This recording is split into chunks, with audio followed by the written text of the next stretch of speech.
Hi, once again from the Encaustic Castle. Here's an EncaustiQuickie.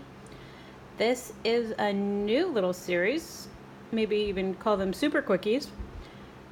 I'm calling it, let's see, what am I calling it? This makes that. This becomes that. I've been working into construction. I'm calling them encaustic constructions because I do that with my encausta words. Anyway, gotta have some fun. Silliness. I wanted to show off some of the simplest of materials that become the most beautiful, seemingly complex, organic wonders, in hopes that my process and my materials will inspire you to see everything in front of you in a new way. So this becomes that.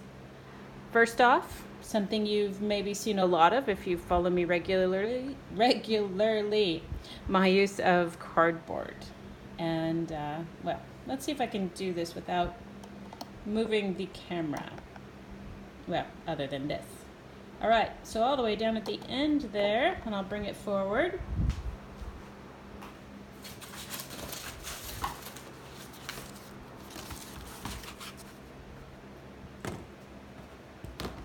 Simplest of materials, like I said.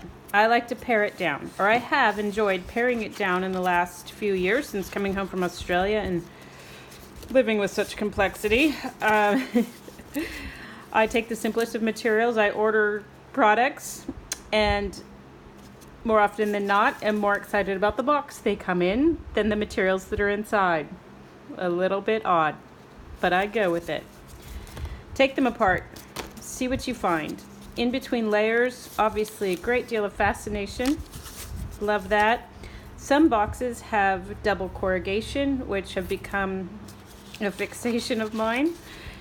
And then this is a box I found blowing around my street because I've discovered since moving to Lexington, Kentucky, that the same standards of environmental community cleanliness do not hold like they do in Seattle. Anyway, that's a whole different subject. So this cardboard has been somewhat distressed, and I had to have it. Tore it apart, put it together with Gorilla Glue, wood glue. Doesn't have to be Gorilla. Use your Elmer's, whatever will hold paper to paper. I press it. You can even distress the cardboard yourself. Curl it up, sit on it. I leave staples in sometimes so that they add a little bit of extra dimension. This one has staples hanging off of it, and I'm gonna intend to play with that look as well. So play with them, see what you can do with them. For this demonstration or this story, I'm not really doing a demonstration here other than showing you materials and explaining. I leave them flat, and the idea is to create a new substrate. It's a slow but sure process to full 3-dimension. I call this 2-dimensional, or 2.5 dimensional, excuse me. So gluing them all together, pressing them, letting them dry completely with the glue, and then it's your encaustic substrate. It's up to you how thick you want to go. So I showed you a couple. These I've glued the cardboard together just 2.5. 2 and a portion. Here, I think I've got six layers of cardboard going on. If you look through previous images on Instagram or Facebook, the wall in my dining room is an entire wall of these. So, and then even just one. This is one of that double corrugated cardboard piece, and even it holds real intrigue and mystery. And holds nails. All right, so gluing it together, putting your encaustic paint on. As you can see, I am, again, into that simplicity. I'm doing color stories. I'm exploring, the depth of color and how the tar, which I've done a demonstration for you, and if it's not on IGTV yet, on my PBS Artist IGTV, it will be soon. You'll see how I use my tar. And then all these materials are also found. They're throughout the house here, the Encaustic Castle, in our renovations and such. Finding them everywhere, if not in the yard also. So I use things I've found. And then taking it a step further, techniques you all know. This is, again, another piece of cardboard similar to this.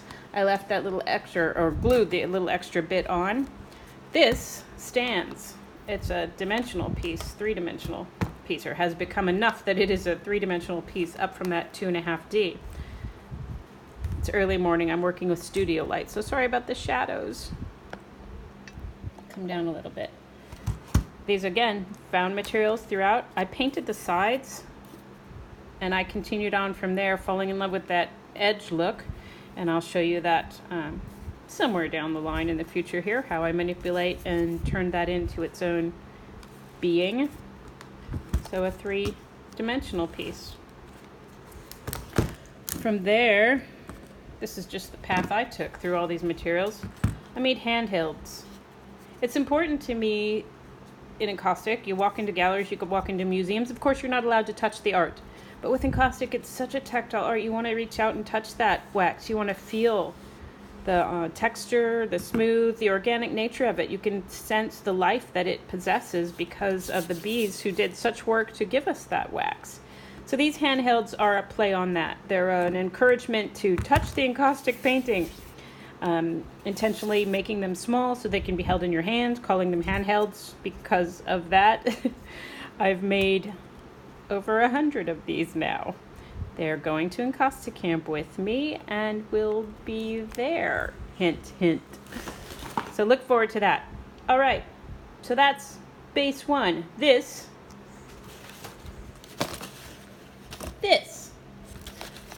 became that. All right, take it easy, enjoy, go play, look at objects around your house, your yard, your neighborhood in a whole new way. Patricia Baldwin Segerbrook, out from the Encaustic Castle with this EncaustiQuickie.